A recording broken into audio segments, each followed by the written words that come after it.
So a tenant called today and said that their furnace was making a lot of noise, and that was getting louder and louder throughout the last couple weeks. So we came and took a look at it, and it looks like it's this inducer motor right here that's making the noise. Let me go ahead and kick it on and show you what they're talking about.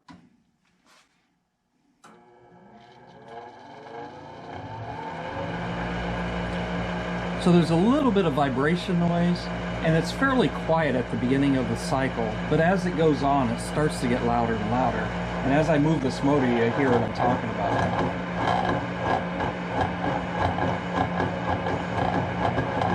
So the motor itself, the bearing is going out on. That's about where it ends up at right there. And you can see how that can get a little annoying. So the first thing to do is, of course, to order another evacuation pump or inducer motor. So we've already done that. Here's the new inducer motor. It's the exact same model, so we will go ahead and get started on that. But safety is always first. You go ahead and shut off the power to your furnace and turn off the gas to your furnace. The next thing to do would be to remove this sensor switch here. It's a vacuum switch.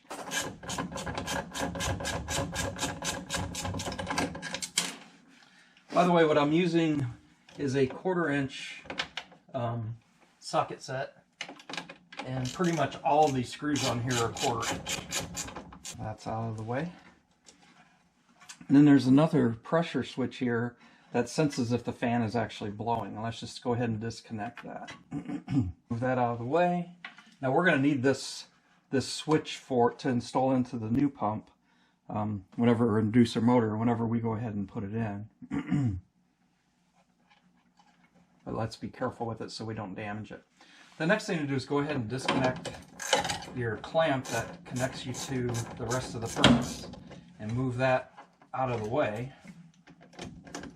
There's a little bit of water inside of that, but that's pretty normal. And then we'll go ahead and disconnect the electronics to the motor. And then there's a ground wire that comes down, and it should connect down here in the bottom panel. Let me go ahead and see if I can direct this camera down a little bit. But this furnace has a real nice point here where it lets all the ground get connected to this metal plate. So we'll go ahead and disconnect that, and then we'll disconnect the motor itself.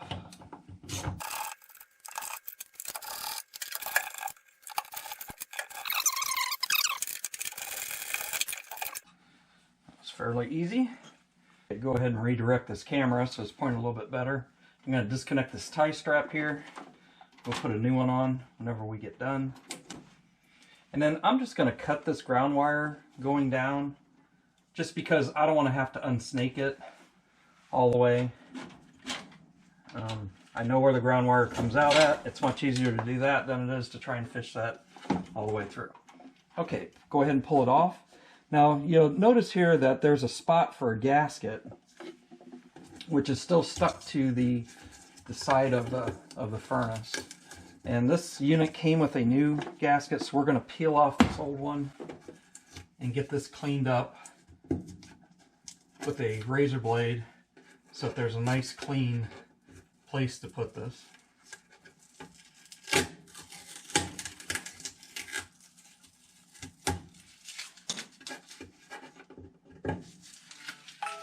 So just to give you a small explanation here, this inducer motor basically sucks from this area here, and it pulls air through your furnace, and it gets rid of all the carbon monoxide and other harmful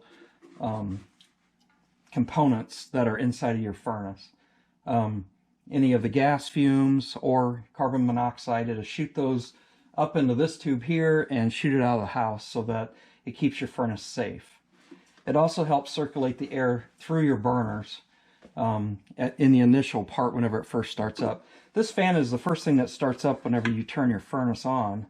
You hear it kick on and start making sure that the carbon monoxide is evacuated. Make sure to keep it this way so gravity can bring that little piece out.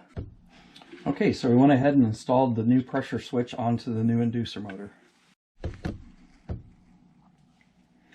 After cleaning this all off, I'm going to go ahead and install the new gasket where the old one was, and just make sure it has a good adhesion that's going to stick well. And if there's any kind of debris like behind this, it's probably a good time to go ahead and remove it. So I'm going to go ahead and install this top screw and install this rubber hose at the same time, and then all the rest of it should be pretty easy to install. So this rubber hose is a little troublesome because it keeps kinking up behind the unit, but we'll go ahead and get them on at the same time, and then hopefully it won't be that big of a deal. Okay, now let's go ahead and put the rest of these screws in so that it's all lined up like it was before. Once again, I'm not really tightening super hard on any of these. I want this fan to still be able to move right now so that I can get all of these different screws in, because there's a big slider on each one of these screws like this here that allows it to move around so that you can get it exactly where it needs to be to have the best fit here.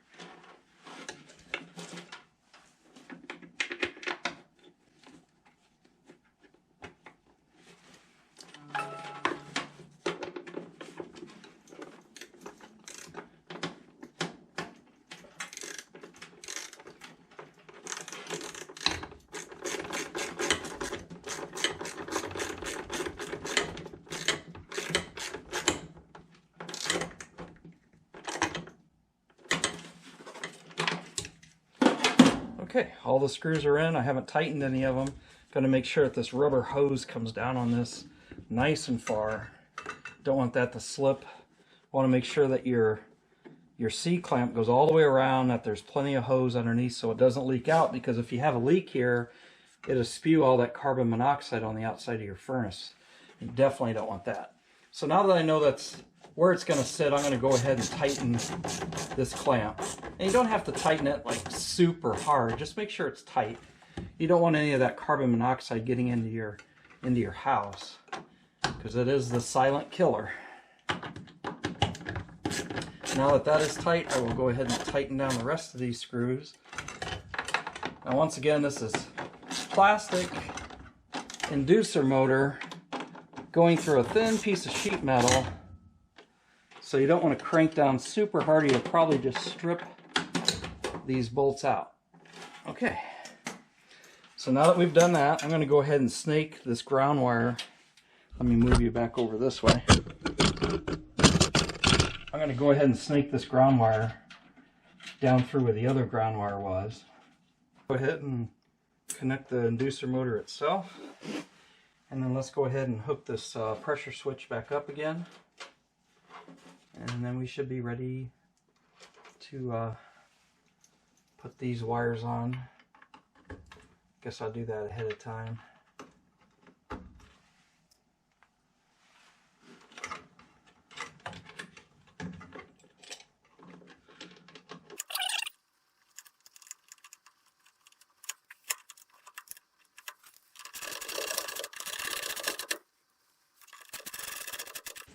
Okay, looks like we are all set.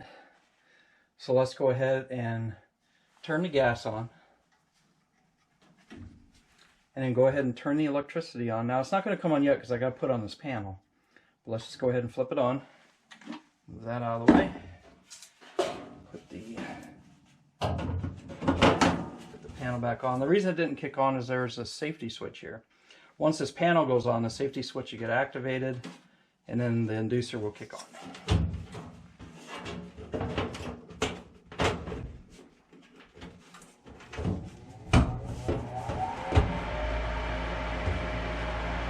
So that sounds a lot better. See, it's not making noise whenever I move this now because the bearing is good on this motor.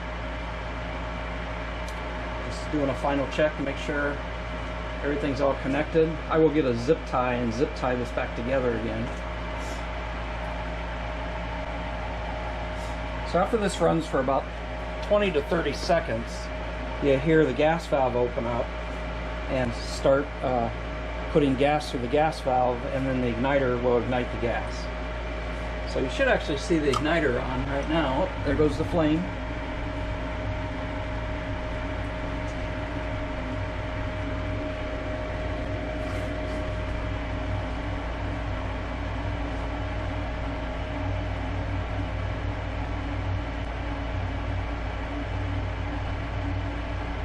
Okay, well that sounds much better.